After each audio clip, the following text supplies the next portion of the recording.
Tisícky návštevníkov z rôznych kútov Slovenska prišli 17. novembra do Národnej rady. Počas dňa otvorených dverí si mohli prezrieť rokovaciu miestnosť či navštíviť kancelárie parlamentných klubov. Stretnutie s poslancami a predstaviteľmi vlády využili na rozhovory o rôznych témach. Nechýbali medzi nimi 17. november či stav demokracie na Slovensku. Sloboda bol len sen, bolo želanie.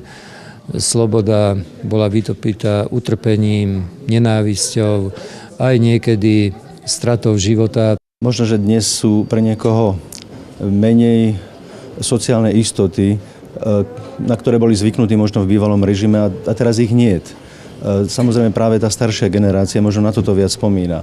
Zasa mladá generácia oceňuje to, že môžu cestovať, môžu študovať v zahraničí, že ich možnosti sú oveľa väčšie, ako boli možnosti ich rodičov. Je to určite lepšie, lebo dnes rozhodujú o svojom osude, o svojej budúcnosti ľudia. Nie jedna strana, jediná z ústavy, mocou garantovanou. Aký je podľa vás najväčší prínos 17. novembra pre Slovensko? Sloboda, ktorá ale po nejakom čase sa vyhranila na takú absolútnu slobodu. Sloboda so zodpovednosťou. Ja som v tom čase už bola dospelý človek. Je to medzník, ktorý nám umožňuje, aby dobrí, slušní, poctiví, spravodliví ľudia mali priestor na život a aby sme zastavili akékoľvek totalitné rozhodovanie. Ako hodnotíte stav demokracie na Slovensku v súčasnosti? No ako primeraný historickým a iným okolnostiam. Primeraný tomu, že usilujeme o budovanie demokracie 22 rokov a nejde to zo dňa na deň. Samozrejme, že už mali sme aj svetlejšie chvíľky, aj temnejšie chvíľky a myslím si, že dôležité je to, aby sme neprišli o ľudí v zmysle občanov, aby ľudia nestratili záujem o verejné veci a každý k tomu prispievame svojím spôsobom, niekto menej, niekto viac.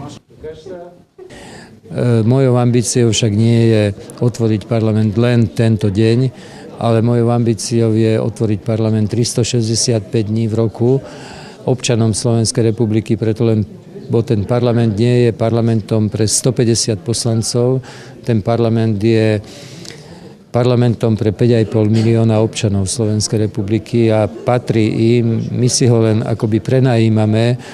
My máme mandát, ktorý nám oni zverili, my sme za ten mandát im zodpovední a preto je mojou snahou, aby sme trošku viac ako doteraz sa pokúsili ten vzťah občana a ústavného činiteľa zjednodušiť a takto sa otvorili jeden druhému, nielen kritikou, ale aj navrhovaním riešení, ktoré nemôžu vymyslieť jednotlivci, ale ktoré spoločne dokážeme nie len navrhovať, ale aj prijímať.